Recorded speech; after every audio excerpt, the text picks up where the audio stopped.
Hey guys what's up. So back with new topic. और आज का जो हमारा टॉपिक है वो है जावास्क्रिप्ट के कुछ ऐसे कॉन्सेप्ट जो कि हर डेवलपर को, हर वेब डेवलपर को, हर जो भी जावास्क्रिप्ट पे काम करता है उसको पता होना चाहिए, ताकि वो उसको, अगर वो कहीं इंटरव्यू देने भी जा रहा है तो तब भी इसको वो हेल्प करे, या फिर जो डेली लाइफ में वो वेब डेवलपमेंट करता है उसमें भी इसको हेल्प करे। सो चलिए स्टार्ट करते हैं। और जो सबसे पहले हमारा कॉन्सेप्ट आता है वो आता है होस्टिंग का, जो कि एक बहुत ही बेसिक सा कॉन्सेप्ट है। ठीक है। सो होस्टिंग बेसिकली कुछ इस तरीके से कहलाता है कि आप जब भी कोई वेरिएबल्स डिक्लेयर करते हैं अपने जावास्क्रिप्ट में, ठीक है, तो वो वेरिएबल्स जो हैं होस्ट हो जाते हैं। होस्ट का मतलब है कि वो वेरिएबल्स जो हैं टॉप ऑफ द स्कोप चले जाते हैं। सही है। अब यहाँ पे एक और वर्ड आता है स्कोप का। तो यहाँ पे बेसिकली हमारे पास दो तरीके के स्कोप होते हैं। एक होता है लोकल स्कोप और एक होता है global scope. So local scope किस तरीके से काम करता है, ग्लोबल स्कोप किस तरीके से काम करता है, चलिए देखते हैं। तो यहाँ पे हम सिंपली एक सबसे पहले फंक्शन बना लेते हैं माई फंक के नाम से। ठीक है। और यहाँ पे हम सिंपली करते हैं वार नेम या user name is equals to ज़ेप। सही है। और यहाँ पे हम करते हैं console dot log user name. सही है।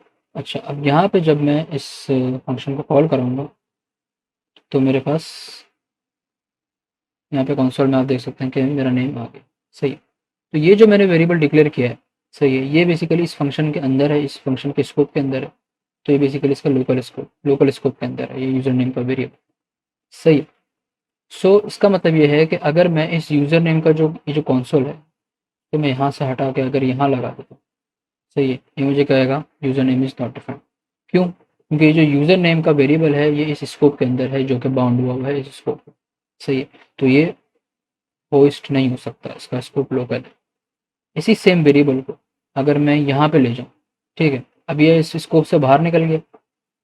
सही है। और यहाँ पे जो है ग्लोबल स्कोप में आ गया। अब अगर मैं इस पर सेव करता हूँ तो आप देख सकते हैं कि दोबारा से कंसोल आ गया, क्योंकि अब ये जो यूज़र नेम का वेरिएबल है ये ग्लोबल स्कोप में आ गया। सही है। इसी से रिलेटेड कुछ और कॉन्सेप्ट्स हैं, वो कुछ इस तरीके के हैं कि अगर मैं यहाँ पे, अब हमारे पास वेरिएबल्स डिक्लेयर करने के जावास्क्रिप्ट के तीन तरीके हैं। सही है। सबसे पहले हम var से कर सकते हैं। ठीक है। दूसरा हम कर सकते हैं लेट से। और कॉन्स्ट से।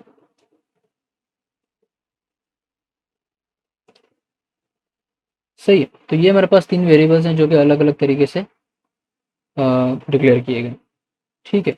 अब यहाँ पे अगर फॉर एग्जांपल मैं यहाँ पे अगर वेरिएबल की डिक्लेरेशन से पहले यहाँ पे मैं करता हूँ कंसोल डॉट लॉग ए। सही है। तो क्या लगता है क्या आंसर आएगा? ठीक है, क्योंकि मैंने वेरिएबल नीचे डिक्लेयर किया और उसको पहले ही यहाँ पे मैंने कॉल कॉल कर लिया। ठीक है। अब होस्टिंग का मेथड, अब होस्टिंग का जो कॉन्सेप्ट है वो कुछ इस तरीके से काम करता है कि अगर यहाँ पे मैंने वेरिएबल ए लिखा हुआ है, ठीक है, और इसको उससे पहले ही मैंने एक्सेस करना चाह रहा हूँ, सही है, तो वो मुझे कोई एरर नहीं देगा, मगर इसकी वैल्यू मुझे अनडिफाइंड मिलेगी। अगर मैं इसको सेव करूँ तो यहाँ पे आप देख सकते हैं कि मुझे कोई एरर नहीं मिला, उसने मुझे ये नहीं कहा कि वेरिएबल आपने बनाया बाद में डिक्लेयर पहले किया। सही। इसका मतलब ये कि यहाँ पे ये होस्ट हो गया। इसका मतलब ये है कि ए जो है यहाँ पे आ गया है, मगर इसकी वैल्यू जो है अनडिफाइंड है। सही है। उसको वैल्यू कब मिली है? जब मैंने उसको यहाँ पर डिक्लेरेशन इसकी करी है और उसको वैल्यू दी है। ठीक है। तो होस्टिंग कुछ इस तरीके से काम करती है फ्रॉम द लोकल स्कोप। सही है। लेकिन अगर यहाँ पे मैं बी लिख दूँ तब मुझे कहेगा कि cannot access be before initialization, क्योंकि लेट जो है वो विद इन द स्कोप भी होस्टिंग नहीं करता, उसको जहाँ पे वो डिक्लेयर किया गया है वो वहीं रहता है। सही है। वार के साथ अगर आप कोई वेरिएबल डिक्लेयर करते हो तो वो होस्ट हो जाता है, वो टॉप ऑफ द फाइल चले जाता है जब भी जावास्क्रिप्ट की फाइल कंपाइल होती है। सही है। और सेम केस सी के साथ भी है। सी को भी अगर मैं लिखूंगा तो वो भी यही कहेगा। ठीक है। और सी जो है कॉन्स्ट के थ्रू आया है। तो कॉन्स्ट का एक बेसिकली क्या कह सकते हैं स्पेशल केस ये है कि अगर कोई वेरिएबल कॉन्स्ट के साथ डिक्लेयर किया गया तो उसको आप कोई नई वैल्यू नहीं दे सकते। ठीक है। वो कह रहे वो जो है हमें एरर दे देगा कि असाइनमेंट टू कॉन्स्टेंट वेरिएबल, अगर कॉन्स्ट का ये जो है बेसिकली एक स्पेशल केस है। तो ये था हमारे पास होस्टिंग का कॉन्सेप्ट, होस्टिंग किस तरीके से काम करता है। अच्छा, दूसरा जो हमारे पास कॉन्सेप्ट आता है या कहने के क्वेश्चंस आते हैं कि वो आता है कि difference between map and for each. तो यहाँ पे हम एक एरे ले लेते हैं, एक एरे बना लेते हैं, कुछ डाटा उसमें डाल देते हैं। सही है। और हमारे पास बेसिकली दो मेथड्स आते हैं जावास्क्रिप्ट की तरफ से, एक आता है मैप, एक आता है फॉर ईच। तो मैप बेसिकली क्या करता है, हम देखते हैं कि अगर हम यहाँ करते हैं डाटा डॉट मैप आइटम, यहाँ से हम करते हैं रिटर्न आइटम मल्टीप्लाई बाय 2। सही है। और यहाँ पे सेम करते हैं data dot for each, same ही काम करते हैं मगर यहाँ पे कर देते हैं हम फॉर ईच।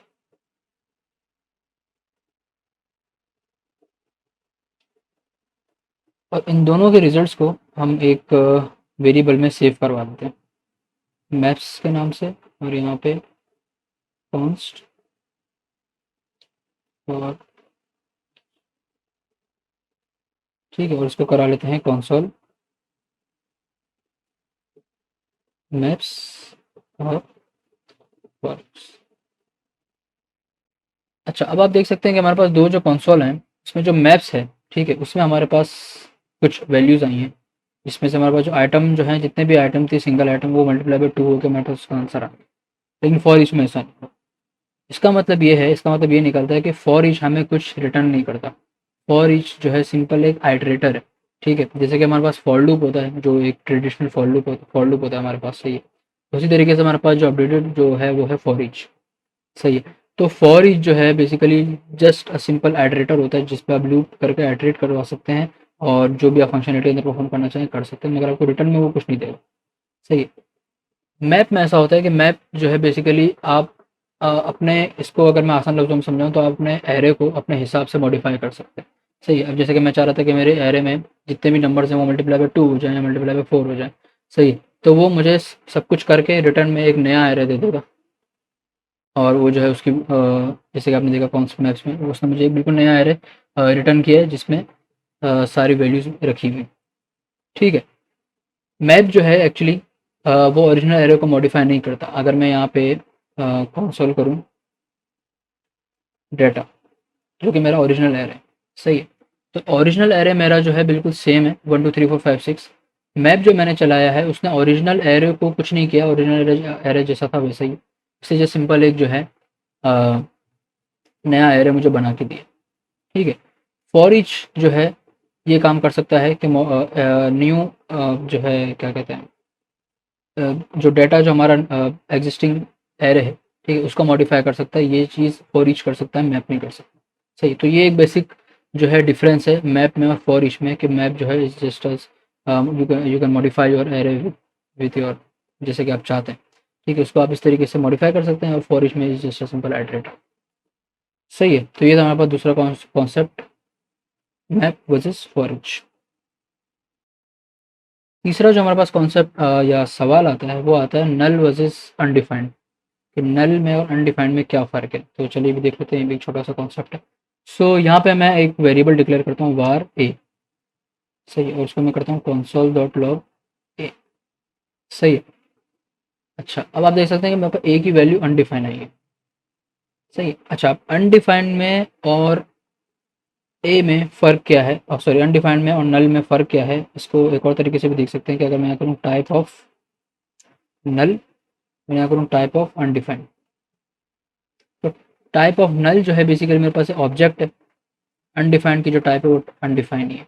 सही है। इसका अगर मैं आपको बेसिक डिफरेंस बताऊँ तो फॉर एग्जांपल मेरे पास एक वेरिएबल है डिक्लेयर हुआ, लेकिन उसकी कोई वैल्यू उसके पास कुछ नहीं है।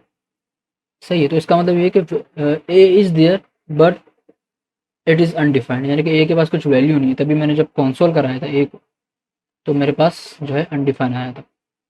सही। लेकिन अगर मैं एक्सप्लिसिटली ए को नल असाइन कर दूं तो वो वैल्यू मेरे पास जो है नल हो जाएगी। इसका मतलब ये है कि ए की जो वैल्यू है वो डिक्लेयर हुई भी है। सही है। लेकिन उसकी वैल्यू नल है, अनडिफाइंड नहीं है, क्योंकि वैल्यू जो है नल है। कुछ तो वैल्यू है ना, अनडिफाइंड तो नहीं है। तो कुछ वो जो कुछ वैल्यू है वो है नल, और वो कुछ भी हो सकती है। सही है। तो नल इज एन ऑब्जेक्ट, यानी कि नल जो है बेसिकली कुछ क्या कह सकते हैं हैसियत रखता है। ठीक है। और अनडिफाइंड जस्ट एन अनडिफाइंड कह रहे हैं, इसकी कोई वैल्यू डिक्लेयर नहीं। तो यहाँ पे हमारे पास एक और चीज़ आती है कि नल, अनडिफाइंड और नॉट डिफाइंड। सही है, तो नल तो हमारे पास आ गया कि एक्सप्लिसिटली अगर किसी वैल्यू को नल कर दे, ठीक है। और यहाँ पे अगर मैं ए कर दूँ तो वो सिंपली अनडिफाइंड हो जाएगा, लेकिन अगर मैं यहाँ पे उस ए को ही हटा दूँ तो ये बोल देगा कि ए इज़ नॉट डिफाइंड, यानी कि ए डिफाइन ही नहीं है, we can not find it. So ये बेसिकली एक बेसिक सा डिफरेंस है नल और अनडिफाइंड। ओके, सो एक और जो कॉन्सेप्ट हमारे पास है, एक और सवाल जो हमारे पास आता है वो आता है इवेंट लूप के रिलेटेड, जो कि बहुत ज़्यादा पूछा जाता है इंटरव्यूज़ में, और जो है बहुत ज़्यादा एक कह सकते हैं कि बहुत कंफ्यूजिंग कॉन्सेप्ट रहता है कभी कभी। सो यहाँ पे मेरे पास एक कोड स्निपेट है, ठीक है। अब इसमें जो है थोड़ा सा इसको जूम आउट कर दूँ, ठीक है। सो यहाँ पे मेरे पास एक कोड है, ठीक है, जिसमें आप देख सकते हैं कि मेरे पास सबसे पहले कंसोल है, ठीक है, और दूसरा है सेट टाइम आउट जिसमें कंसोल बी है, और एक प्रॉमिस रिजॉल्वर है जिसमें कंसोल सी है, और एक आखिर में कंसोल डी है, ठीक है। अब यहाँ पे मैं जो है आपसे एक पूछता हूँ कि इसका जो है आउटपुट क्या आएगा। आप वीडियो पॉज भी कर सकते हैं, इसका आउटपुट जो है सोच सकते हैं कि किस तरीके से इसका आउटपुट आएगा। सही है, तो यहाँ पे इसका आउटपुट जो है कुछ इस तरीके से आएगा कि सबसे पहले हमारे पास आएगा, इसको कर लेते हैं सेव, ठीक है। सबसे पहले हमारे पास आया ए, फिर आया डी, फिर सी, फिर बी। तो ऐसा क्यों हुआ, ऐसा लाइन से क्यों नहीं आया, ए बी सी डी करके क्यों नहीं आया? इसके पीछे आते ही है कहानी इवेंट लूप की। सही है, सबसे पहले आपसे इंटरव्यू में पूछ लेंगे कि भाई आपने इसका आउटपुट बताना है। अगर आप उसका आउटपुट सही बता देंगे तो फिर वो पूछेंगे कि ऐसा क्यों, ठीक है। तो इसका कुछ आंसर कुछ कुछ इस तरीके से होगा कि हमारे पास जब भी जावास्क्रिप्ट का कोड रन होता है तो सबसे पहले जो है हमारे पास जैसे कि सबसे पहले console.log ए आया, तो वो आ गया ए। उसके बाद हमारे पास आया सेट टाइम आउट का फंक्शन। सेट टाइम आउट का जो बेसिकली फंक्शन है वो एक हमारे पास फंक्शन है, ठीक है। जावास्क्रिप्ट में हमारे पास एक चीज़ होती है कॉल स्टैक। सही है, तो वो सेट टाइम आउट जो है बेसिकली हमारे पास वो कॉल स्टैक में चला गया है, क्योंकि वो अभी कॉल नहीं हुआ है। सही है, सेट टाइम आउट काम ही इसी तरीके से करता है क्योंकि वो एक जावास्क्रिप्ट की एपीआई है।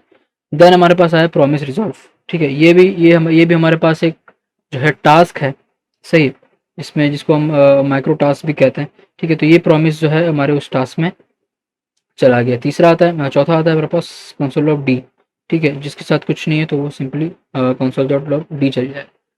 सही है, तो ए और डी जो है सबसे पहले हमारे पास चल जाएंगे। तो अब हमारे पास रह जाते हैं promise, set time out and promise. So ये किस तरीके से काम करेंगे।